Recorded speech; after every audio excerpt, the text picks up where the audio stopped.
Do you struggle with not having a fully optimized LinkedIn profile, or not knowing how to use LinkedIn to develop stronger relationships? Or maybe you're just not sure how to present your profile so companies can discover you. If this sounds like you, tune in, because in this video I'm sharing a step-by-step tutorial to help you build a better LinkedIn profile that attracts top recruiters, companies, and opportunities. And hey, before we get started, if you have not yet grabbed your copy of the Career Advancement Toolkit, be sure to snag it today. It's an exclusive suite of resources designed to help you land more interviews and better job offers. We're talking resume templates, cover letter templates, job interview follow-up templates, video lessons, instructions, guides, and checklists to help you put your best foot forward and secure your next position. I'll place a special limited time link for you down in the description.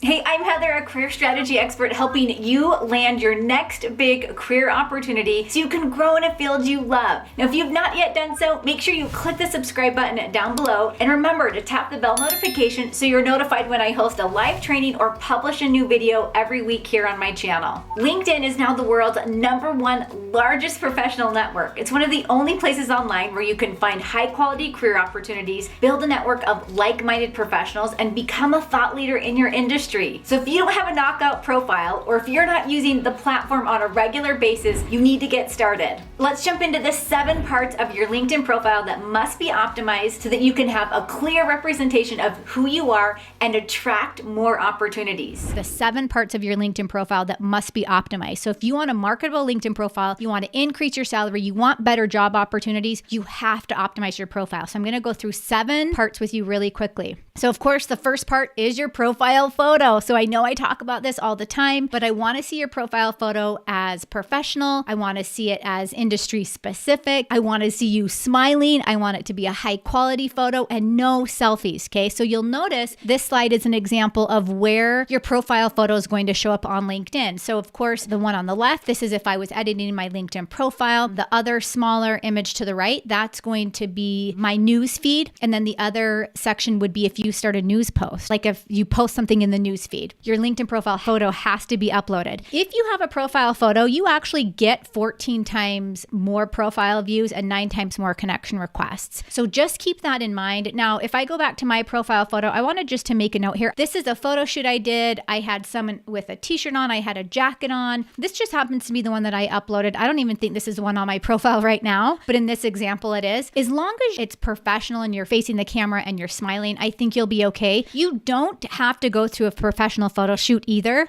You can use an iPhone or a mobile device to take your photo. Just make sure you're looking at the camera and you're smiling. The second part to optimizing your profile is your headline. Okay, so there's so many ways we can write a headline, and I'm going to show you some examples here in just a second. The key takeaway when it comes to the headline is that you need it to be industry specific and keyword heavy. And what I mean keyword heavy is meaningful keywords that relate specifically to your industry. So notice my keywords are career strategy expert. That's like my #1 title. Then what I've put in there is resume writing, LinkedIn training, and interview coaching. So I have hit on the word career, resume, LinkedIn, coach, interview. Those are all the keywords in my industry. Now I could get even more specific than that if I wanted. Like let's say that I help specifically just people that are transitioning careers. I would have that in there. Again, this is where your headline pops up. So most everyone will see your headline wherever they are when they look at your profile on LinkedIn. That's why it's super important. So here's an example of 2 ways I could write a headline. Let's say I'm a senior graphic designer. In the top example, I'm telling you that I'm a senior graphic designer and I'm giving you specific keywords from the job posting that if I'm a recruiter or if I'm hiring for that position, I'm going to be searching that someone has those keywords in their profile or that they know those skills. If you haven't listed those skills on your profile, you're not going to be seen in searches for recruiters and hiring officials. So in this situation, I'm saying logo and web design. I'm saying Adobe Creative Suite, Sketch, HTML5, and CSS3. These are very specific to someone that's a graphic designer. Now, the second example is, let's say that I don't list those key skills and instead I say something like specializing in logo design, web design, and brand strategy. That's okay too. So keep in mind, you can change this based on your specific industry, but the key that I want you to remember here is it needs to be keyword heavy and it has to be items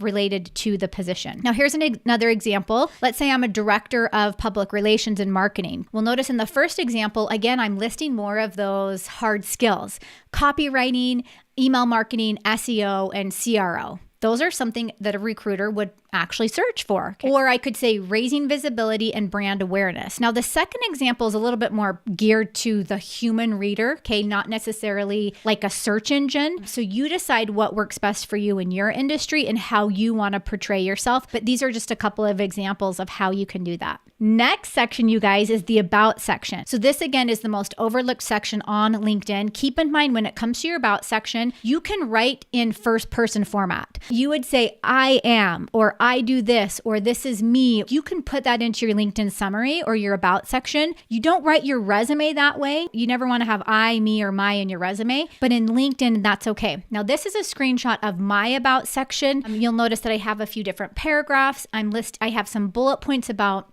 maybe some of my greatest accomplishments or some of the things that I offer. And then notice I'm creating headlines by capitalizing things. The next thing that you need to look at is your experience section. So that's, of course, going to fall under your About section. I have a personal preference where I like to put paragraphs and not bullet points. Bullet points are okay. You can use bullet points, but I like paragraphs. And the main key to take away here is that they need to be results-driven achievement statements. So if you're telling us what you've done with that company or for that company, tell us what the result was. Next section after that is your education. So you'll notice in my instance, I have my graduate and then my undergraduate degree listed. If you don't have a formal education, or if you haven't completed school yet, and you have some education, I would still list it. You're not going to have a graduation date. Another really important part, again, is the skills section. So skills is going to fall under your education. With the skills section, I want you to think about the top 3 skills that you want to be known for. I want those to be listed in the top of your profile on your skills section, and then add a couple other skills in from there. Now, LinkedIn lets you add 50 skills. I don't recommend adding all 50 because it waters down your profile. For example, in my skills list, I have career strategist, LinkedIn training, and resume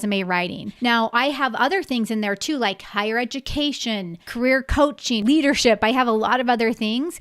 The top 3 are going to be the most important because that's what LinkedIn is going to push out to your connections to say, hey, Sally Sue says that she knows LinkedIn training. Can you endorse her for this? Those are the most important skills. The last part, again, is recommendations. These 7 sections are what you need to focus on inside your LinkedIn profile. Recommendations are such a big part of LinkedIn. It shows that other people enjoy working with you. They're basically endorsing you for your work that you've done. Make sure you get as many recommendations as you can. Don't be afraid to reach out and ask someone to recommend you. Like, hey, can you write a recommendation for me? And don't be afraid to say to them, hey, I drafted something for you that will make it really easy for you to write this recommendation. Feel free to change it or do whatever. Now let me know in the comments down below which section of your LinkedIn profile needs the most work. Let's continue the conversation down there. And don't forget to grab your copy of the Career Advancement Toolkit for some stellar video lessons, templates, guides, and instructions to help you land your next opportunity a lot faster and with more confidence. The special limited time link is in the description below. And for even more LinkedIn strategy, click or tap the video right here. And if you like this video, be sure to hit the thumbs up button down below. Be sure to subscribe to this channel for more videos just like this, and I'll see you in the next one.